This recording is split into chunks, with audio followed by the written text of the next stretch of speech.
We are live. We are back, ladies and gentlemen. This is the Del Valley Sports Pod. This is episode number 70.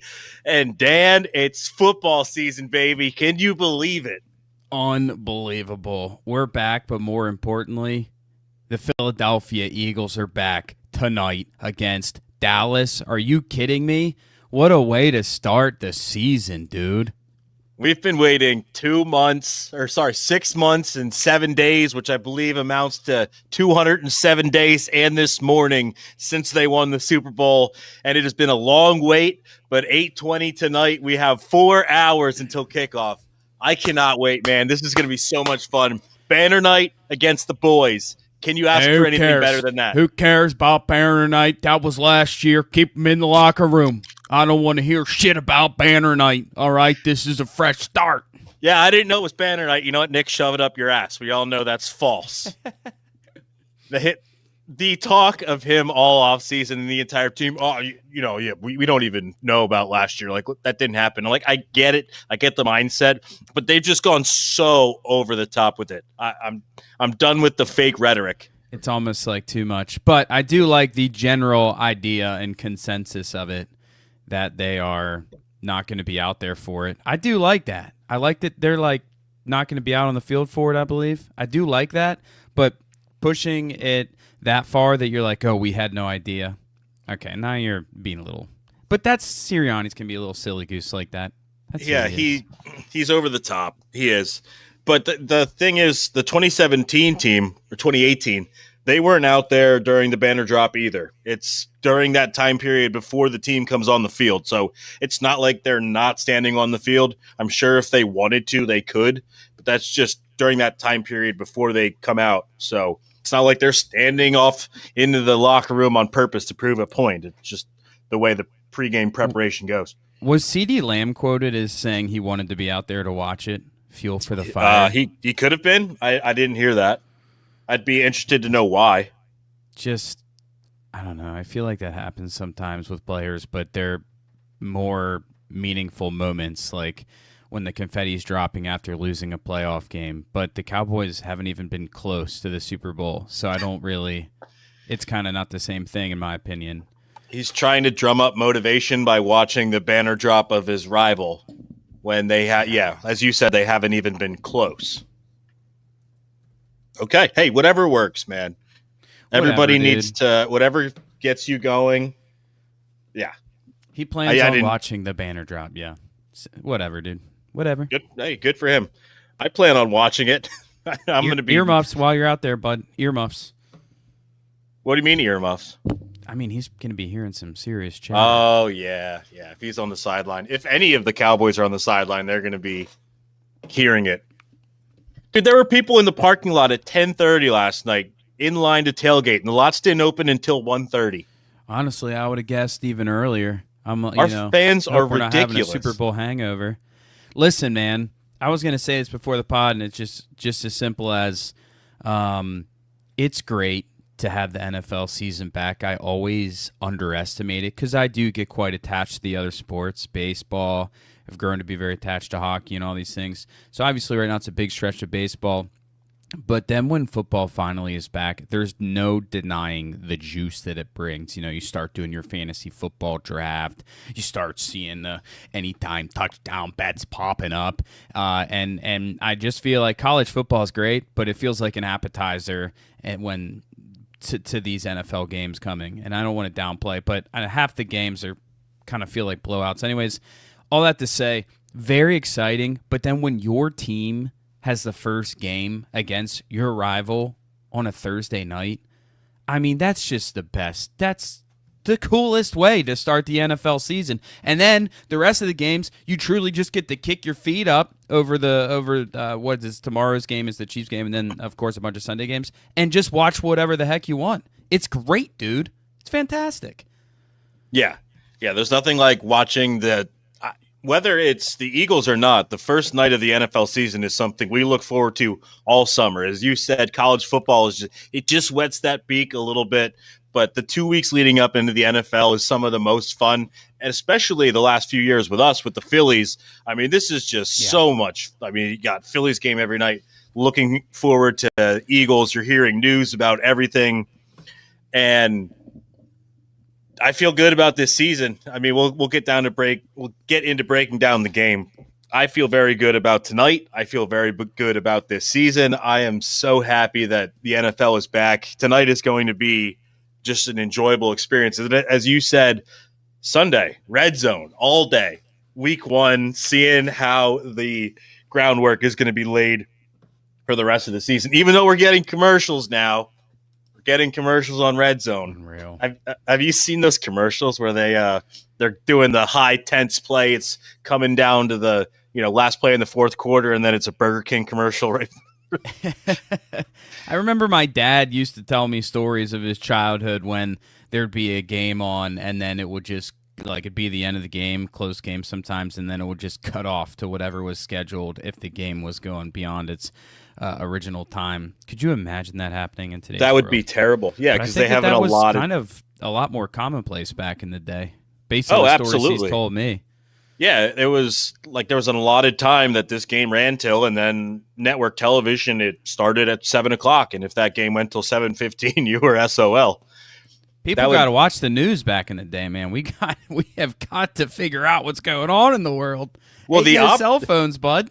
The opposite of that was the beginning and the end for the XFL. If you remember that, like the first game of the XFL ever, it was like went into overtime. And it went into Saturday Night Live, and Lorne Michaels, who's like the president of NBC, is like fuming because the XFL is on and not Saturday Night Live because they kept it live on XFL. He's losing his mind, and that was the beginning, literally the first game ever, and that was the beginning of the end. So kind of a good juxtaposition to that where it went too long. But it would have been really funny if the next Saturday Night Live, one of their skits was him losing his mind. That would have been funny. Would have been hilarious. That was I think I was like 99, like 2000 ish. But I digress. Sorry, I throwing us off on tangents here again. Nothing has changed. We're back in old form. We haven't been on too much this summer. We've both been busy, but we're back at it. I hope we get to do one at least, hopefully one every week. That's kind of the plan. We'll be locked and loaded. Football season, the way it works, the way the schedule works, makes it really easy to kind of lock into a routine. I think baseball being every day and all that stuff, and summers are busy too, but the football rhythm is pretty consistent and pretty easy to work with, so I'm looking forward to getting back into that. But about tonight's game, Colin, how do you want to start this? How you feeling? You want to talk about the team? What I guess we can talk a little bit about the team that we're dressing up to go play tonight. Any thoughts on the roster going into the game? We haven't really touched base on the 53-man. No, we haven't. So we can do it in long form here, which I am looking forward to. Their offense is the same. Sans Tyler Steen at right guard. So that's going to be, 10 out of 11 from one of the best offenses we've ever seen. Love that. Now, there's a lot of questions at defense. They got rid of Slay. They let Eli Rogers go. So now you got Ja'Cory Jackson and Ja'Corian Bennett now fighting for the number 2 corner spot. Linebacker depth is going to – I think their linebacker depth is ultimately pretty good, and we'll see if Nakobe Dean comes back. Right. But, everything – that really changes the game for them if he comes back and has this similar output as he had before. Yeah, but everything totally I heard is Jihad Campbell has had an amazing offseason and looks to be the first-round pick that he was. And even Jeremiah Trotter Jr. has been playing well. So I've heard good things. I'm wishing the best for that guy, man. How cool would it be if he turns out to be a solid player? That would just be the best thing ever. Just crazy. Yeah. It would unite 2 generations of Eagles fans. It would be crazy. He's still young though. It's only his second year. We'll see. He is. Other changes. So obviously Milton Williams and Josh Sweat are gone. So Jalix Hunt is now your edge rusher, opposite of why am I blanking? Jalix Hunt. Jomo's the he's tackle. Defensive end, yeah. And Sidney Brown. He's the other one that we're going to have to watch with Drew Makuba, the rookie, who, again, I've heard a lot of good things. He was just injured in Nolan training Smith. camp. Duh, Nolan Smith. That's why Sorry, I was blanking. guys. Yeah. Sorry. We're a little rusty. Yeah. He's one of the few names that we do know. Yeah. Or we know what we're getting into. There, those four positions. I mean, end, linebacker, corner, and safety. Which one concerns you? Which one do you have the most confidence in? That's a tough one. We still got Zach Bond, so I'm gonna not say linebacker because we still got the captain out there. What a big pickup that was, or not pickup, but to sign him feels like such a big move. I think I'm gonna go with. I don't know if you didn't really specifically say this. I guess between those three, I want to say like edge rusher as far as defense goes, but I would say maybe corner as far as, what do you say, linebackers, safety, corners? Yeah. In those three, I would go corner. Darius Slay was really good for us last year. Probably his biggest fault is that he's older and he would get hurt like every game for at least a short amount of the game. But at the end of the day, he had a phenomenal year. And I'm not saying that they should have re-signed him because we've seen what that drop-off can look like with the Giants, former Giants cornerback, was it Bradbury?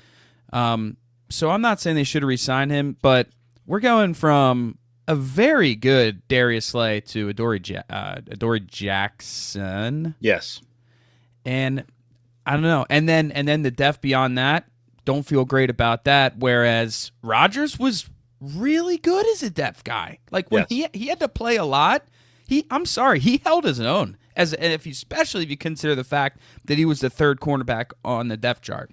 So I'm a little bit worried about that CB2 position. Like 2 or 3, I guess, depending on how you want to phrase it, as far as Cooper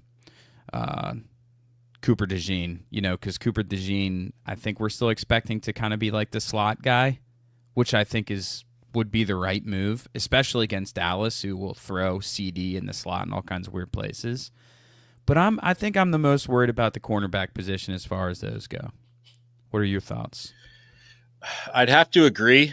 We haven't seen anything from Jacorian Bennett when he got traded here because he was traded right in the middle of training camp. So he's still coming up to speed. I have a feeling he's going to end up being the main CB2 behind Quinion on the other side. Adoree Jackson, he's a little old, but I got to see these guys up close and personal in training camp. Adoree Jackson's on the smaller side. I mean, he's fast, but, he's going up against whatever wide receiver too, and tonight it'll be George Pickens. So we'll see how he does. Again, I think Jacorian Bennett's going to end up being their number 2. And, I mean, Keely Ringo had a straight shot at being quarterback number 2. And I don't know if you saw the first preseason game. When he got lit up by T. Higgins, just burned.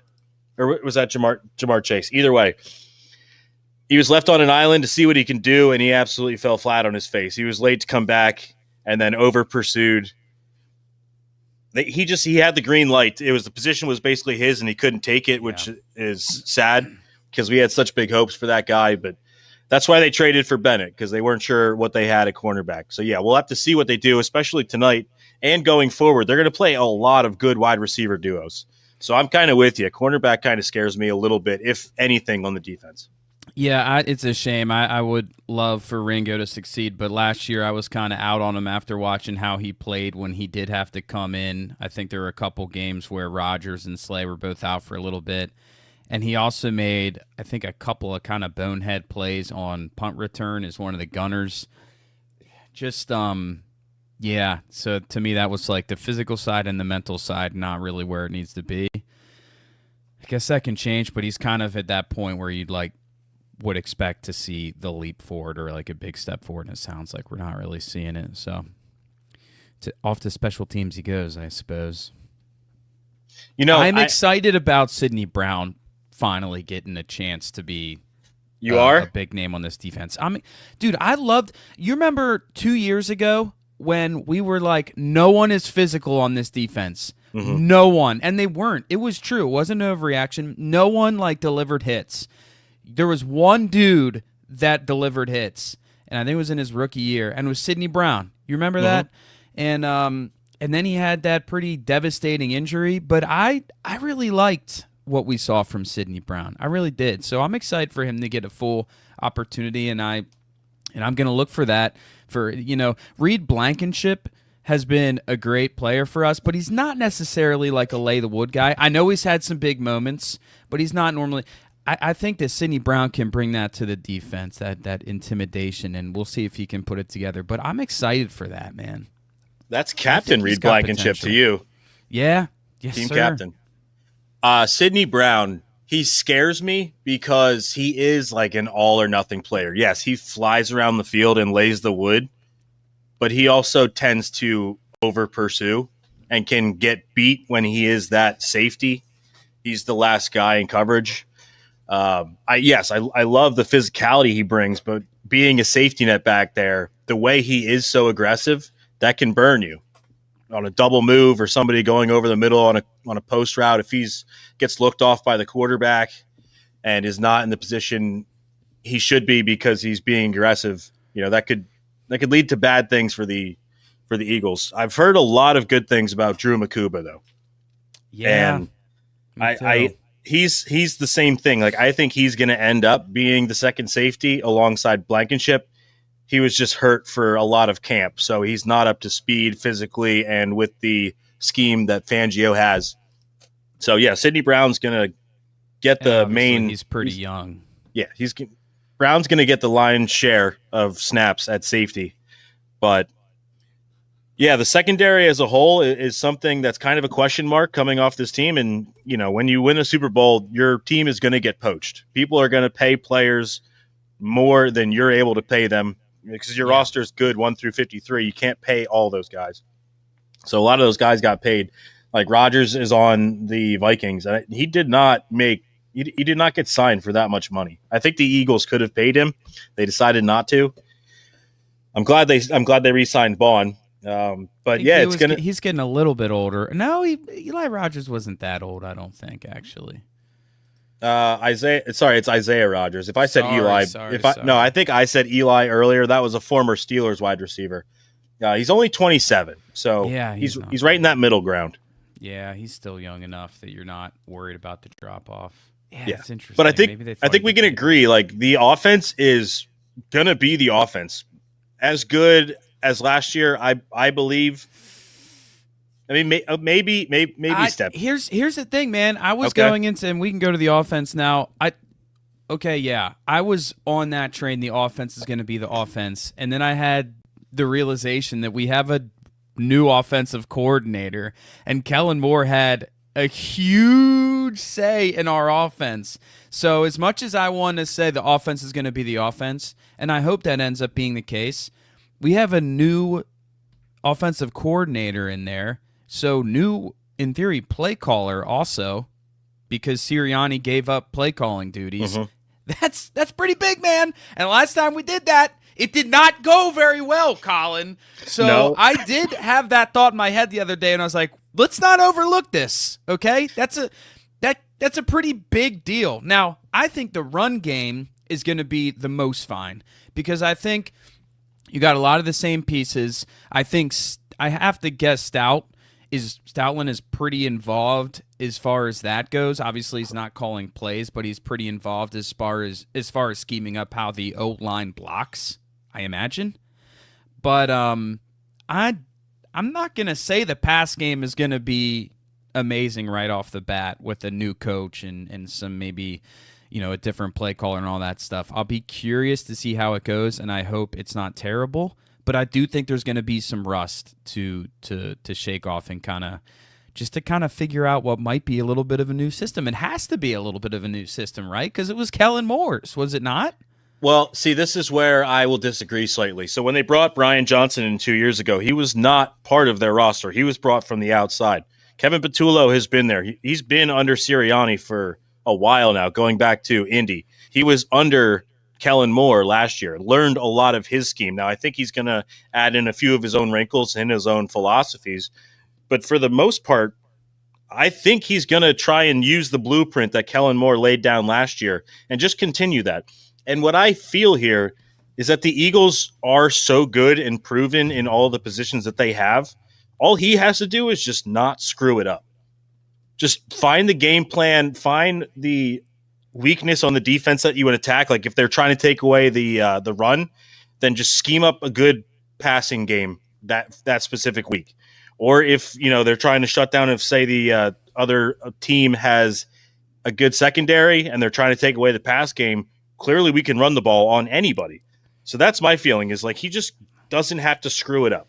See, I think you are making that more simplified and you're making it sound easier than it probably actually is. Probably. Though. And I think that's fair to say. And I do think that also this last year, didn't they come out slow quite a bit in the first half? And they were notoriously very good after halftime, offensively speaking, and coming out and kind of kicking the door down a little bit. Yep.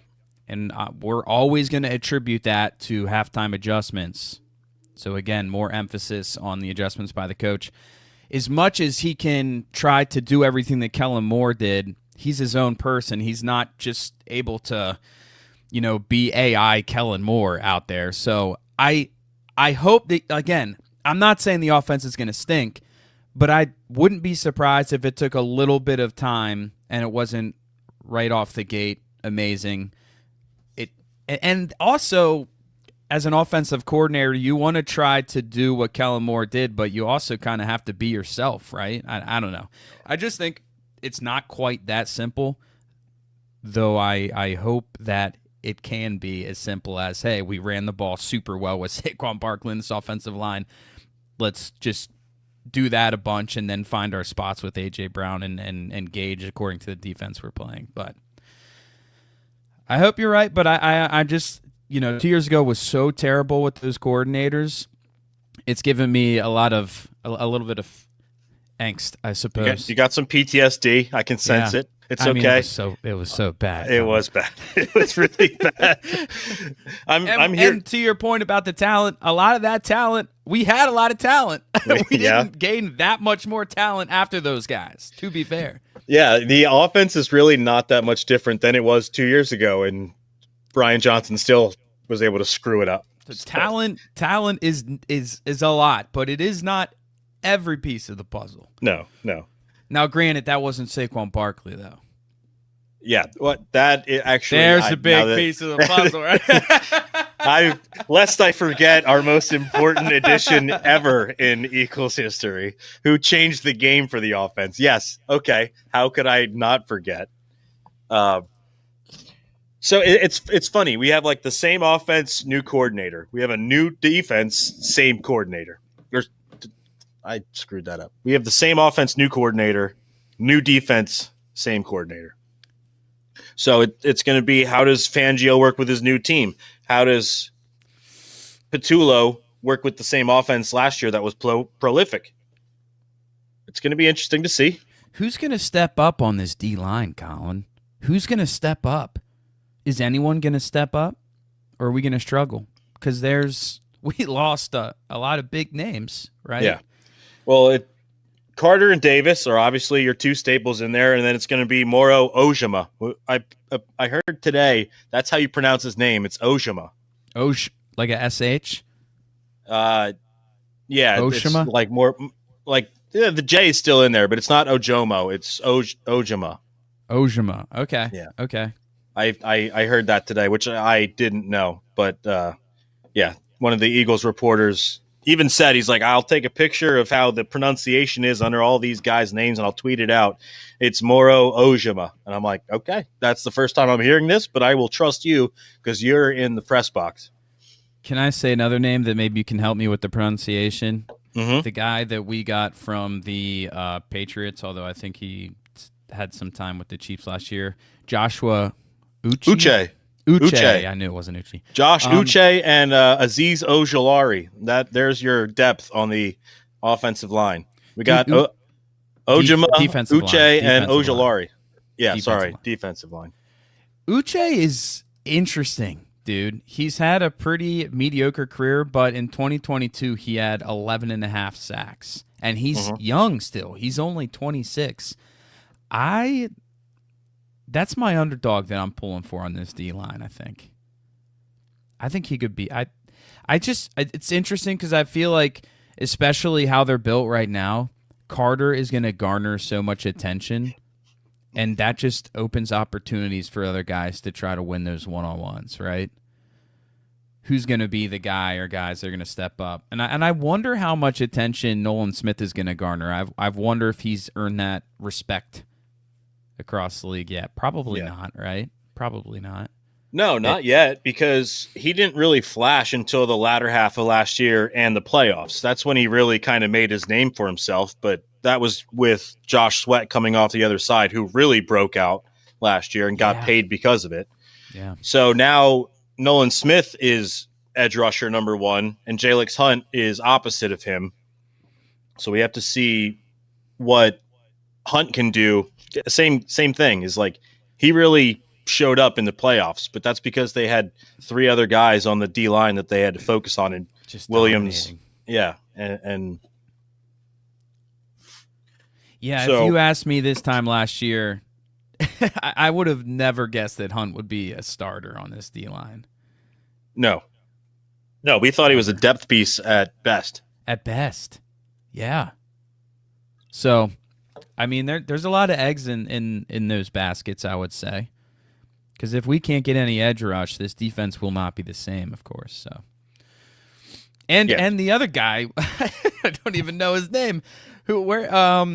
The guy that we signed last year, I should know his name. Who was a total bust? He was like the Jets guy, the replacement for Reddick, Sam Reddick. Oh, yeah, I know exactly. Remember his name. That's how pointless he was.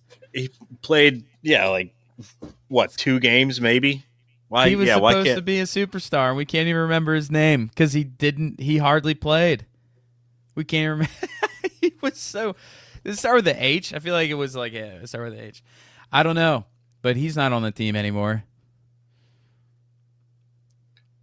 Yeah, that's going to bother me. I need to look this up and try and figure out. I wonder he went somewhere.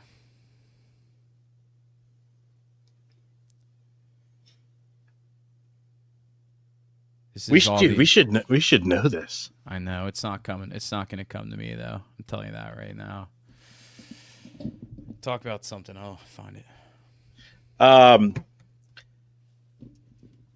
As far as the game goes as a whole tonight, I'm feeling pretty confident. I mean, looking at the line's 47.5. Eagles are favored by 7.5, 8.5, depending on where you look at it. And that jumped up from like 7 when they traded Micah Parsons. Really happy that Micah Parsons is not going to be on the Dallas Cowboys anymore. We can get into that at some point. About that, yeah. Wasn't his last name Hall? No. I got it. In a second. It's so funny that he was so irrelevant. We can't even remember his name. When they signed him, we thought it was going to be some big deal. He's tough to find on this roster, I'll tell you that right now. Yeah, because he didn't play. You're going to say it. We're going to be kicking ourselves that we can't even remember his name. Bryce Huff. Huff. Not Hall. It was Bryce Huff. Bryce Huff. Bryce, you're not good enough to be on the starting roster for the Super Bowl, Huff. He got a ring, didn't he? He's with the Niners now, by the way. Yeah. I'm not going to dig into. I can't even remember if it was like a trade or we cut him or who knows what. I think they just let him go. Yeah. So he was that terrible that they gave up on him. Probably cost them some dead money too. So, all right, we went through both sides of the Eagles. What do you think about the matchups tonight? What are you seeing about this game overall? What's the first thing that comes to your mind as to what you're watching for? I don't know who's very good on this Dallas Cowboys defense, man. Micah Parsons being gone, I think we just need to talk about that to get it out of the way. I want to build this whole Micah Parsons situation on top of the Saquon Barkley legacy, by the way.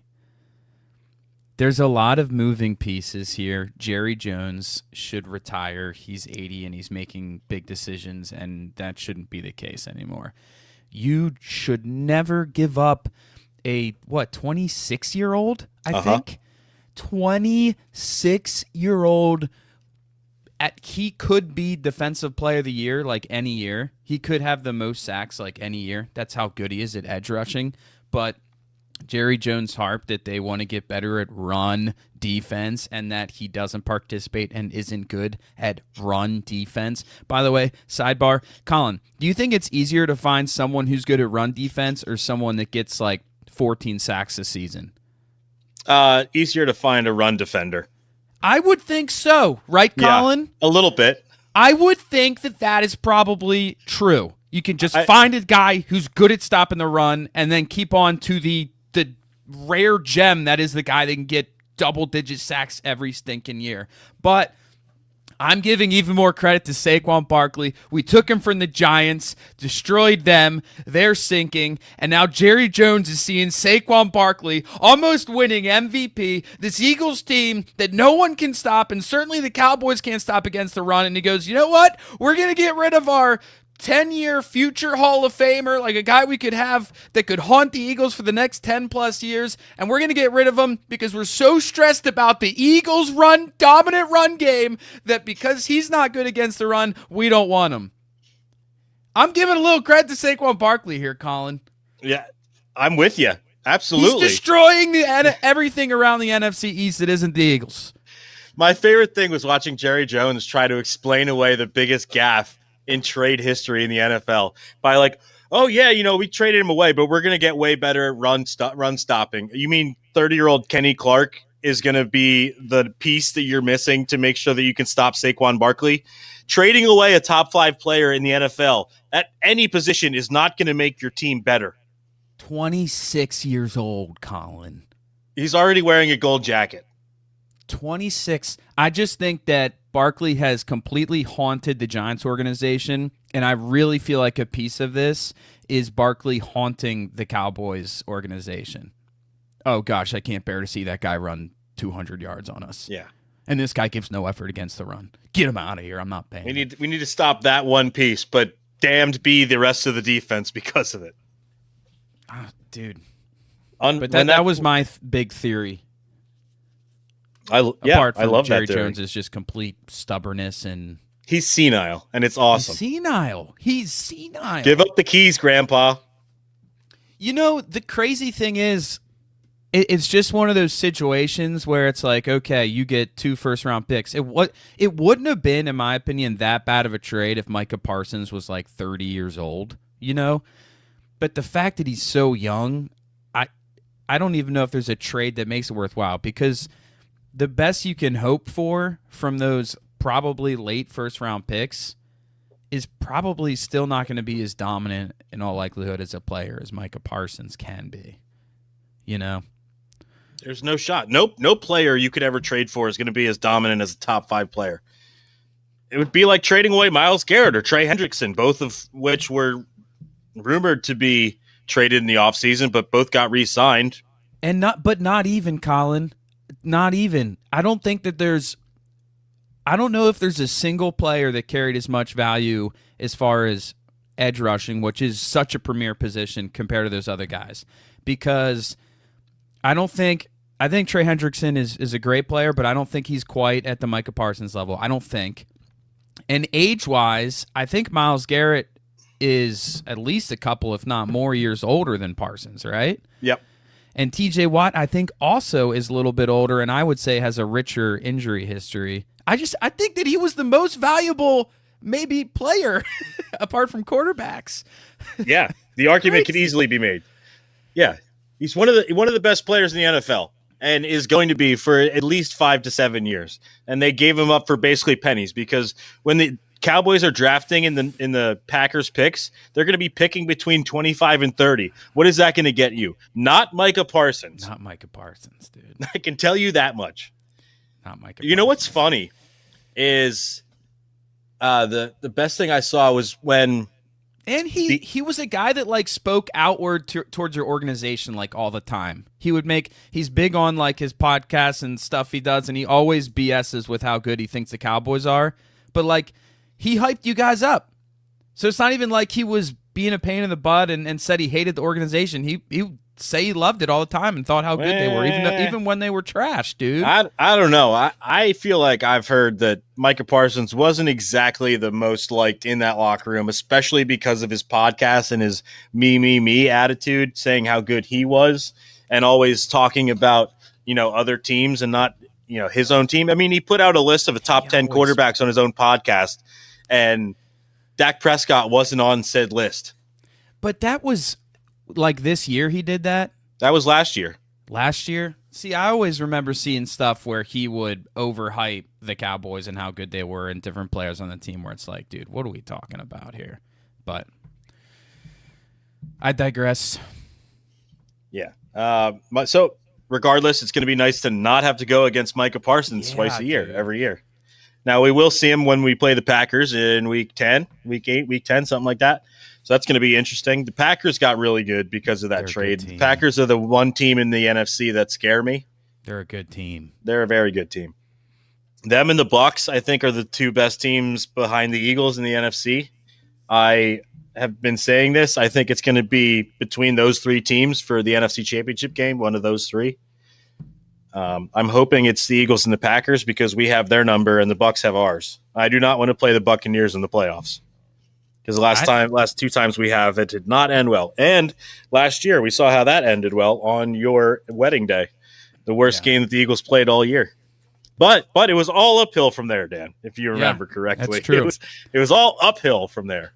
That's true. I'm kind of curious why people aren't more on Washington just because of how big a step they took last year. But I could see now Washington. they have a book. They have a book on Jaden Daniels now. Last year was his rookie year, kind of flashed. Their running game isn't nearly as good as I think it was last year. Perhaps. I think there's a chance that it's a 2-horse race. We'll see what happens with the Giants, but there's definitely like a chance that it's a 2-horse race, which obviously puts them in a better spot. I do want to get back to just the Cowboys defense real quick. So no Micah Parsons, and also a guy that's hurt for them that's not going to be in this game is their linebacker Overshown. Yeah, he's out for a little while, and he's had some good games. And one of the times the Eagles played, I think he was hurt in one of the two games last season, but in the other game where he played, which the Eagles dominated both times. But he had like 2 sacks, 7 tackles, something like that. I think we're underappreciating how big that is, him being out for that game. No Parsons, no Overshown, and they don't have that big white dude with the neck guard anymore. Van Der Esch. I don't know how great of a player he was, but he always looked like he was really good because he looked so scary out there. Neck roll football, dude. Yeah, I don't think the Cowboys defense is very good with what they have on the field. I mean, they have Bland and Trayvon Diggs as their cornerbacks, who are ball hawks and two of the best at intercepting the ball in the NFL. Yeah. But Bland also he was a similar boom or bust kind of guy. He was either making an interception and a pick six, or he was giving up a touchdown. So the way I see this game is like the only record a couple years ago. Pick six. Yeah. I think he tied the NFL record with 7 or something. Yeah. No, that's well put. He's a big pick city guy. He will let up yards and catches, but he'll have those big plays. He has a history of that. The matchups I'm watching tonight is the Dallas passing game against our new secondary. Yeah. And I think that's the only way that the Cowboys can win this game is if they pick apart the corners who are unproven with the 2 awesome wide receivers that they have, CeeDee Lamb, George Pickens, both absolute studs. And this is going to be a tell on the Eagles defense as a whole. And I know they're going to have players who are getting in, notably Jacorian Bennett and Drew Makuba on the back end. But we play a lot of good wide receiver duos. I mean, we have to play the Lions. The Packers have a great wide receiver tandem. I think the only one we don't play is the the Bengals. But we play a lot of good passing offenses this year. And I wouldn't put the Packers up with some of those other teams, though, to be fair. I mean, with the Cowboys, we're talking about a guy that could be like, I don't know, a top 5 wide receiver in football. George Pickens is really in for an interesting year to see what happens with him this year. So what's your thought on this? I mean, George Pickens was a head case in a really good organization, and now he's a head case in an absolute circus. Yeah. I'm really interested to see how that goes. I don't think that we have the biggest corners, so I feel that George Pickens is great at those go up and get it balls. Like, he gets up. I don't know how big he actually is, but I feel, if anything, he plays very big. I'm curious to see how our guys handle that. But yeah, as far as him, I don't know, man. Maybe he'll turn a new page. I mean, if that team lets up as bad as they could be, because Dallas could be a really bad team this year, just looking at that defense. And if that happens, he's gonna blow up, right? Yeah. I'm thinking they go 7-10, to be honest with you. That's kind of my prediction for the Cowboys. I mean, they were a bad team before they let go of Micah Parsons, and now they're going to be even worse. The only thing that they do well is throw the football, because their running backs are still not good. Javonte Williams, who he's poor guy, old. like early, not even. I don't think he's that old, but early in his career, he had some pretty devastating injuries, and he never really bounced back from them. He's with Denver, right? Yeah. And I think his first year, he looked like he had some pop, and he just didn't seem to recover from those injuries. I do think that they're going to use him in the pass game a lot, but just to kind of check it down, and that'll be a test for our linebackers and for the safeties. But I don't feel any kind of big play threat from him at all. No. I mean, Javonte Williams and Miles Sanders, even their rookie Jadon Blue, none of those guys scare you. No, they really don't. They really don't. That's the one thing. I think that the Eagles can stop their running game without doing anything extravagant or crazy, which will help them to give help to the back end, which they might need going against this good passing offense. But I just personally don't see any way that the Eagles lose this game based solely on the matchup, the elite talent that the Eagles have across the board, and the opposite that the Cowboys have there. They're just not a good team. Yeah. I'd agree with that. As long as we can stop the pass game, I do feel pretty great about this game. But I do think the Cowboys are going to put up some pass yards. I do. Especially first game of the year and trying to get all the guys on the same page. Got to develop that chemistry a little bit still with a couple new guys in the secondary. So that's going to happen. But I do think that we can I think we can eliminate this run game, dude. I think so too.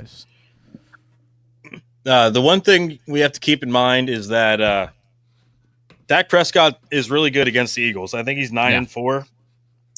Dak Prescott's also 6-0 in his last 6 Thursday night games. Now that is just an odd stat, but it's true. But this isn't just a regular Thursday night game. This is banner night in Philadelphia. It's a little bit different of an atmosphere than just your run-of-the-mill Week 11 Thursday night football game. Do you have any bold predictions for the game, Colin? Bold predictions for the game? Maybe give me like a realistic one or two, and then a little bit of a really bold one. Realistic prediction, I think there's going to be a tush-push touchdown with Jalen Hurts. Okay. I don't think Miles Sanders. I don't think Saquon is going to have some crazy game. I don't. I think the passing game is actually going to be the biggest part of the Eagles' offense tonight. Bold prediction here: Devontae Smith is going to have a long touchdown on the first drive. They're going to run the dagger back, not the exact play, but I have a feeling they're going to try to open up the top, kind of like Michael Vick did on that Monday night game to Deshaun Jackson. Just let's let it fly on the first drive and try and cement this game and put our hang it out on the table, so to speak. Let the Cowboys know that we're not done. This isn't just a Super Bowl and we're going to go back into mediocrity. We're picking up where we left off last year. So I could see that. I'm definitely thinking Devontae Smith as a touchdown tonight. I could see it. I got 2 bold predictions, 2 odd predictions. One, Quinyon Mitchell's going to get into it with George Pickens. A helmet might come off. A helmet might come off. It's either going to be a flag or like hand on the flag type situation. Yeah. So like a real getting into it, not just something little. Also, Sidney Brown is going to pop Ferguson.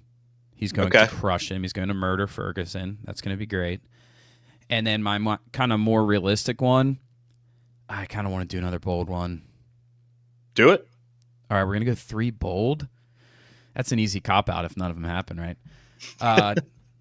I'm looking for Dotson to have some big plays this year and take a step forward now that he's been with the team a little more trust with Hurts in the building. He was in a tough spot last year, didn't have as much time with the guys. I think we're going to see but I do like the Smith pick, but you've taken it. I'm thinking that we're going to see a big play for Dotson. A big play. Okay. And a big play is kind of a low bar because I'm pretty sure his over-under for the game is like 7.5 yards. So really, like, I'm talking 15-plus yard play to Dotson. A 20-yard out route. 20 yards. No, he's gonna have a big play, and we're gonna be like, oh, okay, bud. Okay. Well, I mean, remember he had the first big play of the Super Bowl and scored the touchdown until he was down at the 1. Yeah, that's right. Yeah. I remember the people showing bets that he would show their slips. First touchdown score. No. Then he's down at the 1, losing their minds. I'm hoping it's a rocking chair ride. I have a feeling that the Dallas Cowboys might keep it close at the end, maybe a garbage time touchdown. What would be 16 turns to 9 and makes it look a lot closer than it is. That's kind of how I see this game script going. But either way, I don't think there's any way they're going to. I think Dak's going to have a good day. Probably will. I honestly do. I mean, that's the most lopsided matchup, I think, is Dak Prescott and that passing offense against our new secondary. And our unknown rushing ability. Yeah. Frankly. So yeah, I mean, I think Dak will have his. A lot of the early defensive success, I think, relies on Jalen Carter clogging up the hole, taking up 2 offensive linemen, and then seeing what these other guys can do around him. Yeah, I mean, we need to see some stuff from Nolan Smith and Jalen Hunt because those are our 2 guys, and then from there we'll kind of see. So yeah, definitely gonna be paying a lot of attention to the defense. I'm excited, dude. I am too. Score update. Last I saw, it was 0-0. Phillies Brewers top 4, 0-0. We got 2 on, no outs, brother. 2 on, no outs. Oh, against an ace in Freddie Peralta. Dude, did you watch the game last night? I was working, so I was just like kind of watching it, not full watch. I sat down on my couch. I was so ready for 7:40, and by 8:00, I was ready to jump off a bridge. Aaron Nola, man, he just does not. We're catching up on the Phillies here because we haven't talked Phillies in a while.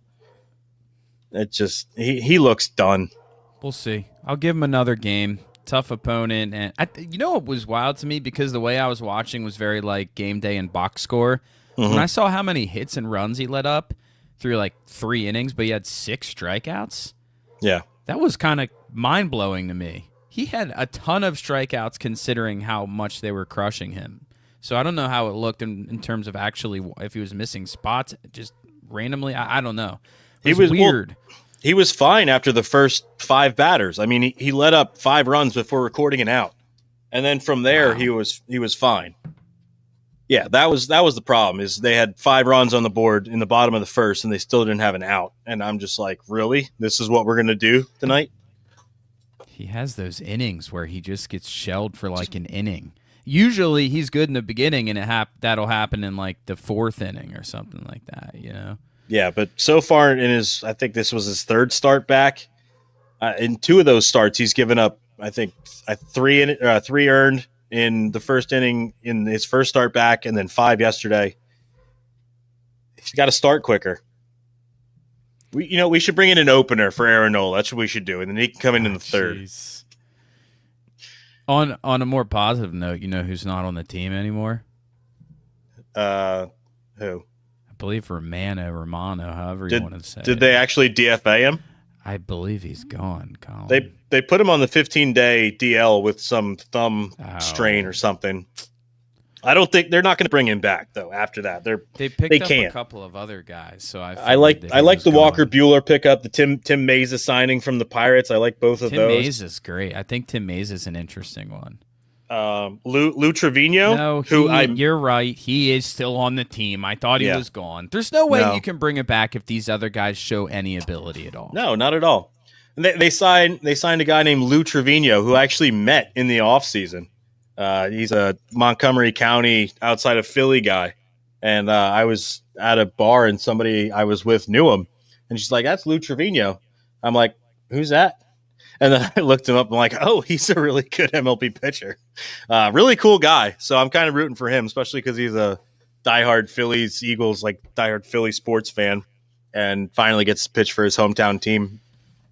This time of the year in baseball is so weird because suddenly you'll look at rosters and be like, whoa, when did this guy get on this team? Because there's no trades or anything. It's just teams waving guys. But there's some kind of big moves that happen. Like Nathaniel Lowe got waived by the Nationals and is playing for the Red Sox now. That's like an everyday starter. Yeah, it's not like I didn't all see these that. Guys are. Yeah, it's kind of crazy. And if you do it soon enough, then they can be like playoff eligible. Which I think all of the guys we got are in that window. Same for Walker Buehler. Yep. Like Walker Buehler, who was on the Reds, he's suddenly a Philly. It's kind of crazy. Yeah, he didn't pitch great for Boston this year, but it's worth a flyer. Very high reward, low risk pickup. And you're trying him in the. I guess they're probably trying him in the bullpen. Do you know that for a fact? Versus as a starter? No, he's going to be a starter. I think he's going to make one AAA start, and then I think the plan is for him to pitch against the Royals next week, and they're going to go to a 6-man rotation, and they're going to do that throughout the rest of September just to kind of give these other starters a break because they've been pitching a lot of innings. Eating up innings, basically. Yeah, if that's what he does, then the playoff team. You know what? Thank you. If that's all he contributes to this team is giving our other starters a rest going into October, then he did his job as far as I'm concerned. 100%. 100%. Couldn't agree with you more. So, all right. Do you have anything else on tonight on the game? No, just the last thing that I don't think we got to talk to, and I don't want to go too long on it, but so sad. The Wheeler situation is so sad. Yeah. That hurt. That really hurt. Crazy stuff. First and foremost, hope that his surgery clears him up and that health-wise, as just a human being, he's fine going forward, but that really took a hit to the Phillies' chances. With him, I think they had as good a chance as any to win the World Series, but we've seen how iffy this pitching staff can be, and without him, that's going to be an tough hill to climb. Sorry, if anything, it's so exciting when you know Wheeler's going to be on the bump. Like, it's so exciting. And in a playoff setting, and not just because he's been so good for us in general, but he's balled out in the playoffs for us. Like, balled out. And it's not just the chances of winning all the stuff. It's, man, that sucks we get to miss that. Yeah. Because that guy's special. That guy is special. And every 6 days, just knowing that you're not going to have some rocky start, sans maybe a couple throughout the entire season, it's like, all right, they have a really good shot to win tonight solely because of their starting pitcher. And now we don't have that same comfort. Yeah, especially in the playoffs. His few rocky starts were mostly in the last month or so, but clearly he had a pretty good excuse for it. I mean, gosh, guy's gonna be out for a year or whatever it is. So you kind of wash it, and then you're like, wow, you were a Cy Young, and that's the other thing. It's like this guy's come so close to a freaking Cy Young. I know, and it just hasn't gotten it, and of course he's gonna fall short this year. It's like, man. It would be cool if he could get one of those, but I just don't know if it's going to be in the cards for him. Might not. Might be one of those. Against the Yankees, ASAP. Yeah, we'll talk about that as the when we get to the end of the baseball season. But for now, I think we covered just about everything we wanted to on the Eagles.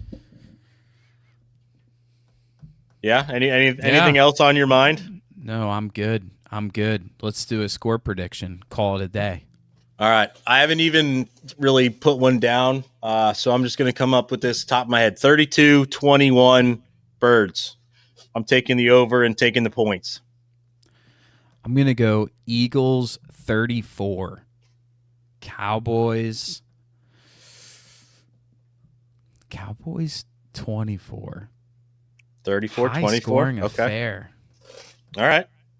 I like that. I mean, yeah, that's kind of the way this game seems to go. Now that we've talked through it, it makes the most sense. There's no way this is a low-scoring game, right? No. It can't be. And just because of that, it's definitely going to be. It's going to be 17-10. Vegas always wins. God. You watch. It's going to be 17-10. Eagles aren't going to cover the 7.5, and the under is going to hit. I hate spreads. I never bet spreads. I hate it. They're tough. I'm gonna do it, but no team is, and the reason why is because no team is out there driving down the field going, "Oh, we got to make sure we win this game by 8 today." Yeah, no, they just got to win. That's what I'm saying. The garbage time touchdown is severely in play tonight with Dallas' passing offense, because they might have the subs in if they're up 14 in the fourth. Well, okay, that's not true, but they could be up 14 in the fourth quarter and not playing press coverage, and Dallas could score with 2 minutes left. For sure. No doubt. So, all right. Well, let's wrap it up there, Dan. I'm glad we got back. I'm glad football's here. There's light at the end of the tunnel as far as summer goes. I love this time of year. I can't wait. I'm going to two Phillies games next week. I can't believe we were at the same Phillies game and we never even knew it. That was a shame. Yeah, I should have reached out. I didn't know you were still in Delaware. I threw some snaps up there, and I figured, like if he was around, he'll see it. I think we did a pregame Dallas Andros outside the stadium, which was so good.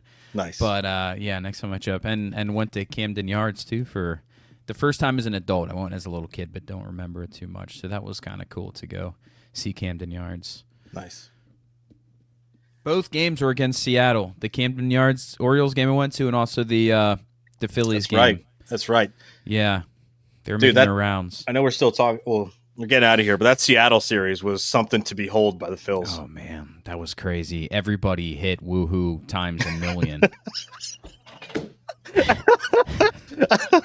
Yeah, second time. I think the game we were at, second time through the lineup, everybody had a hit. Everybody had a hit within, And I was on the I was up high, but I was on the first base side. Those Harper home runs that game, they were launched, dude. Majestic. I mean, there was no doubt at all. Those balls were murdered. Things of beauty. Murdered. Yeah, he can hit the ball with such authority. It's unbelievable. When he's healthy, it's unbelievable, dude. Well, let's hope he picks it up here in the stretch run because they need some offense if their pitching is going to be streaky. Yeah. But yeah, we have football in T-minus 3 hours from now. I can't wait, dude. Football's back. Banner night, the double Lombardi banner. We get to see it. I'm hyped up, man. Let's go Birds. Go Birds. All right. Dan, you got any closing thoughts for the people on the way out? Just win, dude. Just win. Beat Dallas, dude. No, Dallas sucks. Dallas sucks, dude. Dallas does suck. Dallas sucks. Go Birds. This has been the Del Valley Sports Pod, episode number 70. Enjoy football. The first weekend of the NFL is upon us. Let's go, baby. We will talk to you guys next week. This has been fun. Much love. Go Birds.